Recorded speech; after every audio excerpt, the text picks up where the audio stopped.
Abafaransa mwaramutse mwese. In interest of expediency, I have to keep this short, sweet. Ibi bintu nashakaga ko tutabitindamo tubikore mu buryo butoya bwihuse. Unredacted. Kandi nta muntu uvanje. Sangana secretary general. We ndi secretary general. If you don't mind. Niba naco bigutwara ngite gutyo ntumenye. Well, like 2 minutes uninterrupted. Ndashaka iminota 2 nta muntu mvangiye. Some pretty painful admissions. Kugira ngo mgire ibintu mbabwira n'umwenda bibaje. Quell any suspicions you may have about me. Ndabizi nimbe babwira byose biraza gusibanganya ibimenyetso no gushidikanya mwari mwumfiteho. Bonafides. 8 years ago, at the behest of the United States, I recruited as a top secret adjunct to the CIA. Group of elite special operators.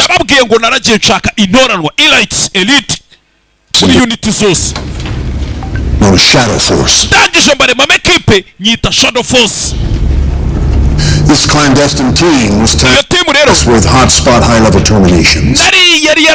yari ifite inshingano zo kujya kwica high level babayobozi bo ku rwego rwo hejuru nyine dictators, banyagitugu banyu, despots, tyrants, babantu nyine batavuga rumwe n'abayobozi bakomeye bemeye n'ibihugu. Kumva wenda ngo umuyobozi wa Amerika, abayobozi ba G7 ngo ntago ari kuvuga wenda rumwe n'umuyobozi w'igihugu runaka cyo ku mugabane runaka. Murabizi ujya wumva bavuga ngo nk'ubu hari intambara ngo ziri kwanga barashaka kuva no perezida wa runaka. Ibyo bihugu biragenda bikicara bigafata umwanzuro kavuga ngo wenda n'urugero muri Zamburi, katuvuge Zamburi, perezida uri ari kutubangamira, ari kubangamira inyungu z'ibihugu runaka, cyangwa se ari kubangamira inyungu z'igihugu cya Amerika cyangwa se cy'Ubufaransa G7, bakavuga turiya muyobozi tumuvaneho. Ukuntu bamuvanaho rero ni gutya, baraza bagatora bakicara n'ibi bihugu. Ibu bimaze kuba 9, bimaze kuba G9, G8 I think so. God's dirty work around the globe. Iyi kipe niyo yagendaga ibakorera akazi kabi kose hirya no hino ku isi. How does this Isaac Salford? Hanyuma Isaac Salford. Brief pause was not designed to signal follow-up questions, Congressman. Nababwiye ngo mwe muretse mvuge muraza kugira umwanya wo kumbaza ibyo bibazo. So if you just let me get this out, rero mundetse ibi bintu nkabivamo, then we can get to the armchair QBing and byaza kuba neza bikarangira. Guessing that you seem to specialize. Kandi ndabizi kuri umuhanga muri ibi bintu wimvugiramo Congressman. Isaac Sarr. Uwo mugabo rero bamwita Isaac Sarr, mwari mubajije. CCTV footage and Kyra Owens. Amashusho mwabonye yari ari kumwe n'ubita Kyra Owens. Nako amashusho yatanzwe n'ubita Kyra Owens. Shadow Force co-commanders. We n'umugore bahuriye mu cyo bita Shadow Force Command muri atimu na rino rero. The fact that workplace entanglements were strictly forbidden. Ibintu bakoze ni ibintu bitari byemeye mu murongo w'akazi. Love blossomed. Urukundo rwaje gukura muri bo rero. Which led to the aforementioned internal strife. Urukundo rumaze gukura ruza kuvamo umubano udasanzwe. And into them abandoning their unit and their command. Biza kurangira bata unity yabo n'ubuyobozi bw'abayoboraga. I now believe the woman. Rero ndi gukeka ko umugore uwo bita Ombra niryo zina twamwe ry'akazi. Well, she was with John at the time, and that would have. Yeka kigiye yajyaga kuva muri timu yacu, ibwo twajyaga guserera n'ibice byose yaratwite. Outlaws. Bigize intagondwa outlaws. Trained, highly skilled operatives. Ikirenze ibyo noneho n'abantu batojwe kwica kandi barenze. Years of almost sensitive global secrets. Kubera ko yari akora akazi kenshi hirya no hino ku isi agakora mu ibanga rikomeye akadukorera. Herr Generalsekretär, welche operativen Maßnahmen Sie unternehmen werden? Keine Sorge. Wir werden Sie finden, wir werden Sie vernichten. For those of you who speak German, I just mutavuga ikidage rero, we will seek them out and we will ndamubwiye ngo turaza kubahiga kandi turaza kubarimbura. Ntabwo babyemera hayo mambo ya mitume hawakubaliani nayo, kuko ntibazi umuntu abibona gute, hawajui unakuaje wewe apostle. Ariko kuba pastor bashobora kubidefenda umuntu yabyize, lakini upasta kisheria waweza kudefend. So rero iki nicyo tuvuga, hili ndo tunalolizungumzia, kuko ntago Yesu ashaka abapasiteri. Ukweli ni kwamba Yesu Kristo hataki wapasta. Yesu ashaka abigishwa be. Yesu Kristo anachokitaka ni wanafunzi wake. Abigishwa be rero nibo bahinduka intumwa. Sasa hao wanafunzi wake ndio wanaobadilika kuwa mitume. Ntago bivuze ko abapasiteri badakenewe, si kwamba mapastors hawahitajiki, kuko nabo bari muri ministeri 5. Kwa kuwa nao wapo katika zile ministries 5, ariko no muhamagaro isi yorohera gukorompa. Lakini huo ni wito kabisa, unakuwa ni rahisi kabisa kucorrupt na kuwa corrupt na ulimwengu. So rero niyo mpamvu Imana Yesu akenera intumwa. Ndio maana Yesu huhitaji mitume. Ibyakozwe n'intumwa ibice 28 umurongo wa 19. Na tunaenda kusoma katika kitabu Matayo 28 umurongo wa 19. Katika kitabu cha Matayo ni 28 mstari ni wa 19-20. Nuko mugende muhindure abantu mu mahanga yose abigishwa mubatiza mu izina rya Data wa twese n'iry'Umwana n'Umwuka Wera.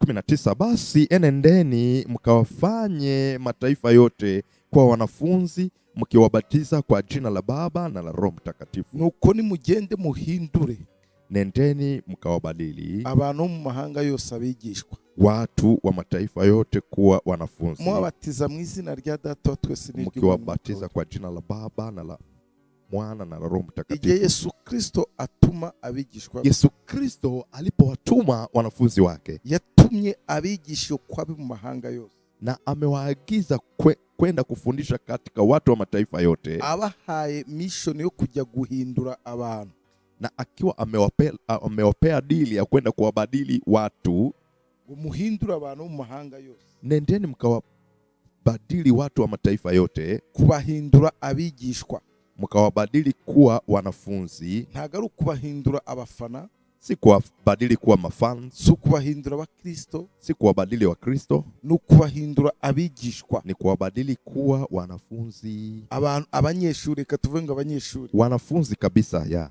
babigishe, wawafundishe kugira no bashore kuba intumwa, ili na wao waweze kuwa mitume, kuko intumwa zibyara intumwa, kwa kuwa mitume wanazaa mitume.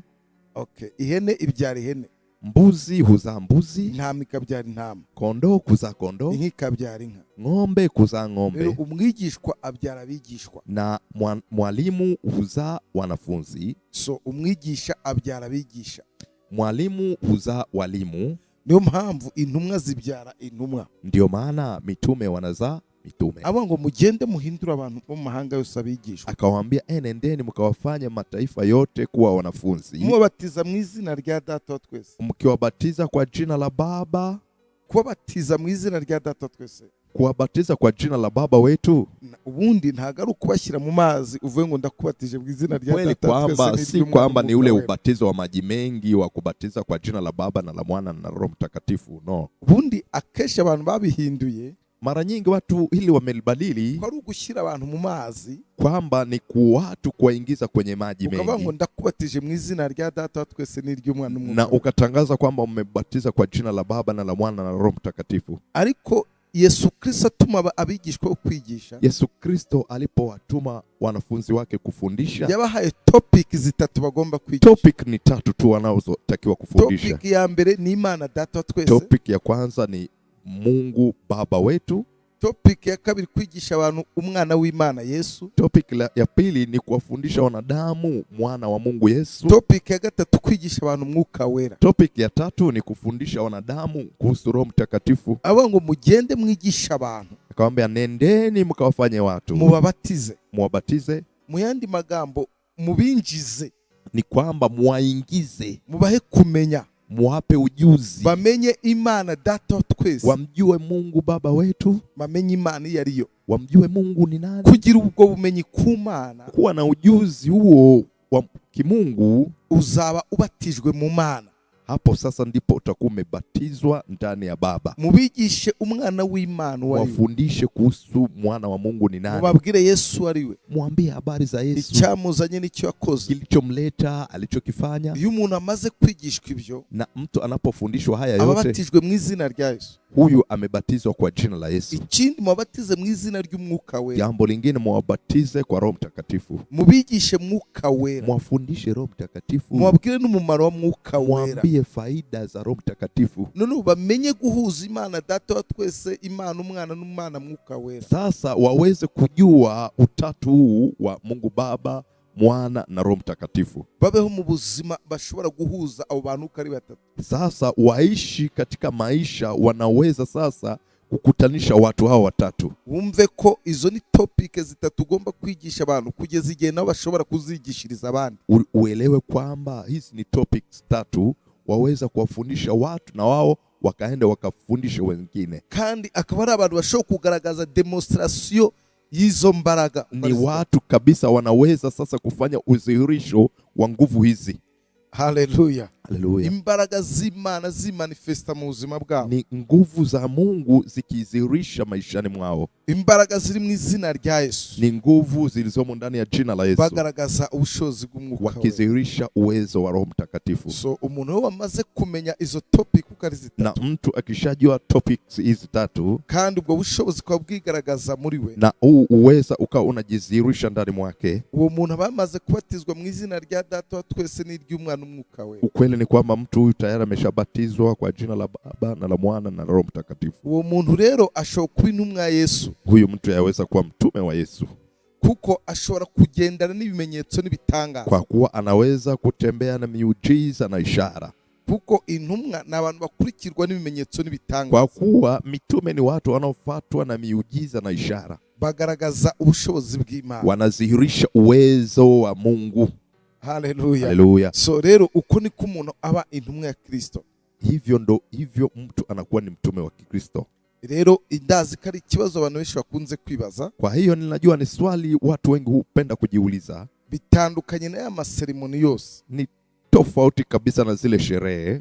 Ntago umuntu aba intumwa ya Kristo kwa kamaze imyaka 10 avuga ubutumwa. Mtu hawe mtume wa Kristo kwa kuwa ana miaka 10 katika kuhubiri.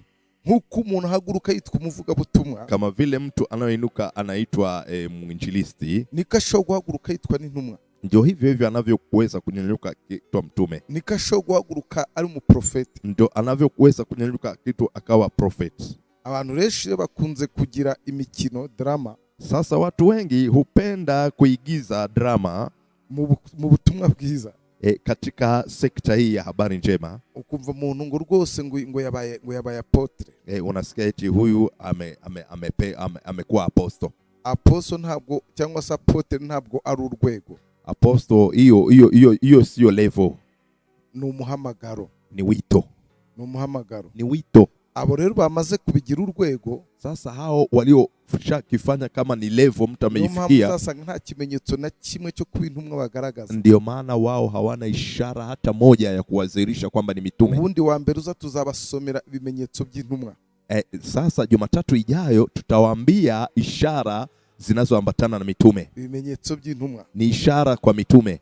Haleluya. Haleluya. Umuntu wese uzasanga yitwa intumwa. Yaani mtu yote tutakayemkuta ni mtume. Nta kimenyetso cyo muri ibyo kimuranga. Hana ishara hata moja baadhi ya hizi tutakazozungumza. Ari umunyakinyoma. Ujue kabisa huyo ni muongo. Uzamenye ko ari umunyakinyoma. Ujue kabisa ni muongo. Ariko fondation kuba intumwa, lakini msingi wa kuwa mtume ni kubanza kuba umwigishwa. Ni kwamba unaanza kuwa mwanafunzi. Imana iguhezagire na Mungu akubariki. Tuzakomeza kundi wa mbere uza. Tutaendelea Jumatatu ijayo. Tubabwira ibimenyetso biranga intumwa. Tukiwaambia ishara zinazoambatana na mitume. Shalom. Shalom. Ibuka nimero ya telefone. Kumbuka ile namba ya simu. Gutanya 254 plus 254 743 742 Fata nanjye gusengera isengesho. Omba pamoja nami. Nukuri kugirwa neza n'imbabazi bizanyuma y'imisi yose nyiriho, nanjye nzamunzu w'iteka ryose. Amen. Hakika wema na fadhili zitanifuata siku zote za maisha yangu, nami nitakaa nyumbani mwa Bwana milele. Iteka gumugisha kurinde. Bwana akubariki na kukulinda. Iteka kumurikishiza amaso akugire neza. Bwana akuangazie nuru za uso wake na kufadhili. Bwana akuinulie uso wake na kukupa amani kwa jina la Yesu. Amen. Shalom. Shalom.